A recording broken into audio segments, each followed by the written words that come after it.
Alright, ladies and gentlemen, today's adventure of fixing your Bravos Maytag. Let's give it all she's got there. Let's set it on that power wash. Probably want to do warm water. It should fill faster, huh? Let's get it started. Alright, T15, Torx 15. I took out the little screws there. Torx 15, so that I could bypass. Now, to do this at your own risk, guys. This is for your informational purposes only. You definitely have to have your own skills. These safety things are for a reason. If that drum's spinning around, it can come out and reach up and grab you. Serious. So you gotta be a legitimate repairman, or have some common sense around machines, or be around somebody who does. But I can't take responsibility for following my stupidity. Alright, in part 1 of this video, it weren't spinning with this kind of power. This kind of power, no way. So I said, well, it's not spinning with that kind of power. I'm going to get me another motor. So that's what I did off of Can't Live Without It, Sneebang. There's a used one. This is the one I took out. Got it for 30 bucks or so, including shipping. Yeah, I picked the lowest price one. Now, when I did try to do some preliminary explorations, I got like 5 ohms for between 2 leads, and 5 ohms between the other 2 leads, and then 10 ohms between the last 2 leads. Now, I can't remember which was which, but those numbers do not sound like a shorted situation. It sounds pretty balanced in terms of having 2 windings. And so sure enough, I put the new motor in, and it did not solve the problem, which was lots of growling going on but not much spinning. And then when it came time to switch that's between spinning the drum and agitating the clothes, it's the same motor. It's like a little gearbox that shifts, this little gadget that shifts the gears. It's like one of those 3 RPM motors then that's geared, and very slowly it'll shift the gearbox. So, a gentleman on eBay talking about motors, I'm not, YouTube, talking about motors, said buzzing, not spinning good, it's the capacitor. So here I went and got another capacitor. Here's the old one. Now this passed the little test you can do with an ohm meter. Like you put it across there and you watch the ohms rise and rise until it goes off the scale. But that's only, I'm putting a test load of maybe a half a volt, maybe up to 2 volts. Well, definitely under 10 from a little gadget, from a little ohm meter. So it's not a really full-blown test. So when I went to search for one of these are like gold in terms of trying to buy another one. The used ones were going for about 30. So I looked at the specs. It's a 50 microfarad run capacitor, rated at 240 or 250 volts AC. So I had the crazy idea of just going and looking at the surplus market. That's what eBay's famous for. And I got an industrial grade 50 microfarad capacitor rated at 440 volts, so definitely can withstand more action, I would imagine. And it was new too. And so I got it in the mail, and of course with that 440 volt rating, the actual cap was like 2.5 times as big as this. So I had to strap it on. This has a convenient mount, bolt hole there, and then a pin to kind of keep it from moving around. The motor and everything mounts on the actual bottom of the drum here, so it rides with the drum as the drum shakes, rattles, and rolls. It's right there riding with the drum. So along with it is riding the capacitor. Now, one option would have been, there is control wiring going from the bottom of the drum all the way up to this control panel, so possibly, you know, okay, this is all for your educational purposes only.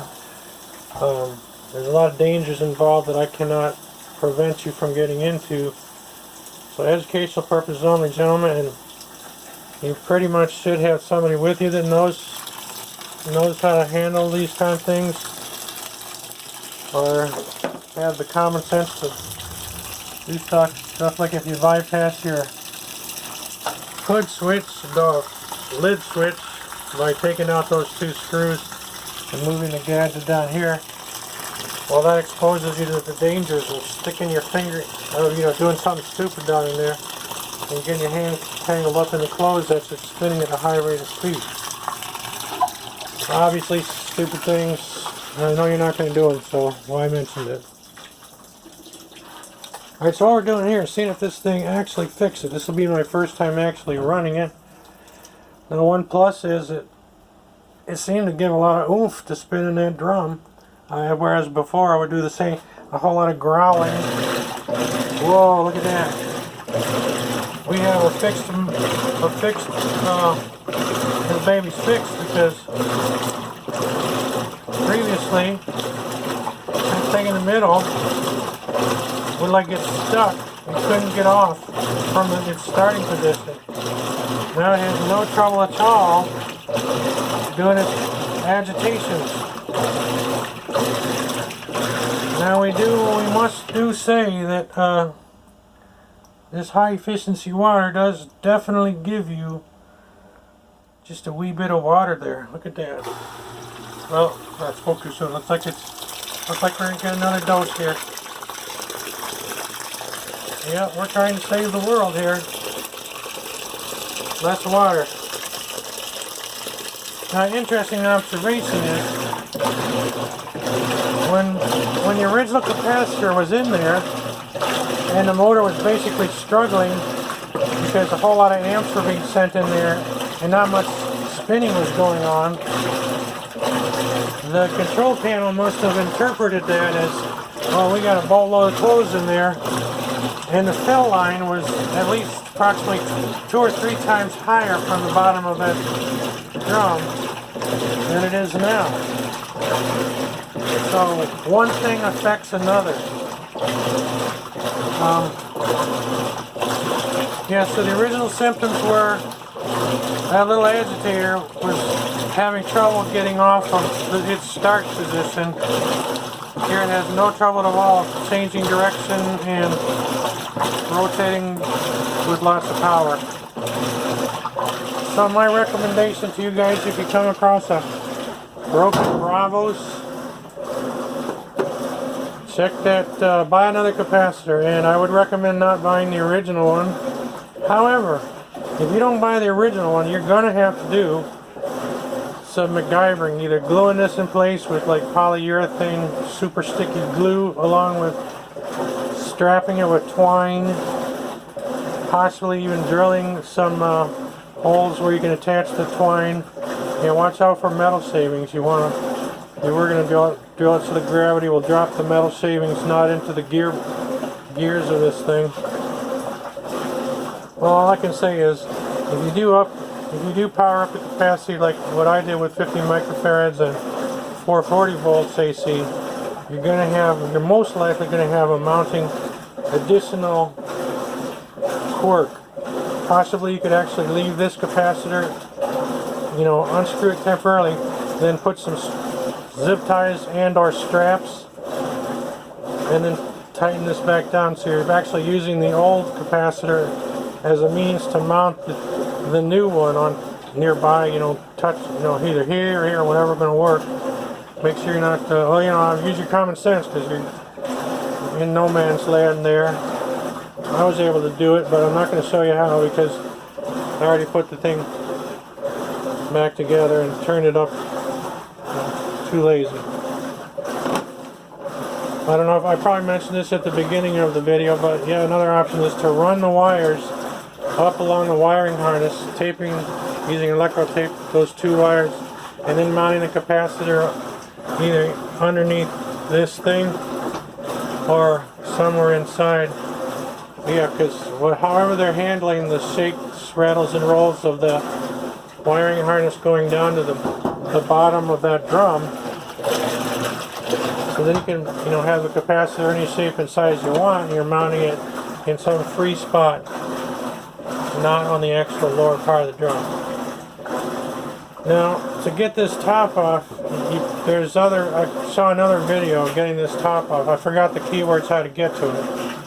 But the way this thing works is, right about in this zone on the inside, it has a metal clip that looks like it dips down like a U shape, pointing downwards. The bottom of the U points downwards.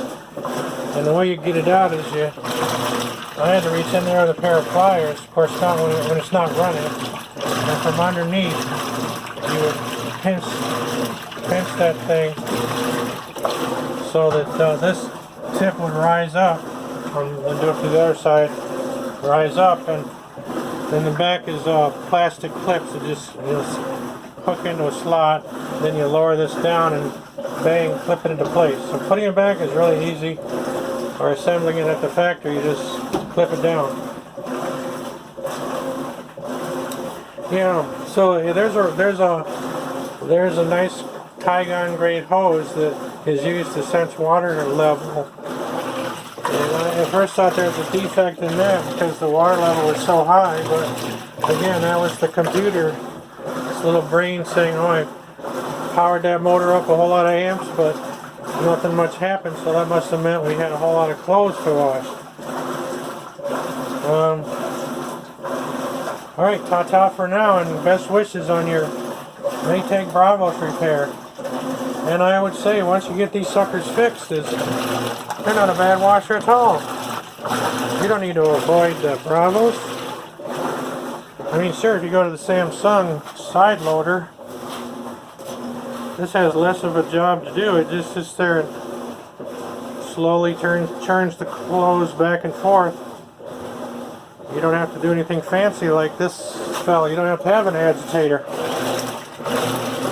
Okay, that's all for now, guys. Thanks for watching.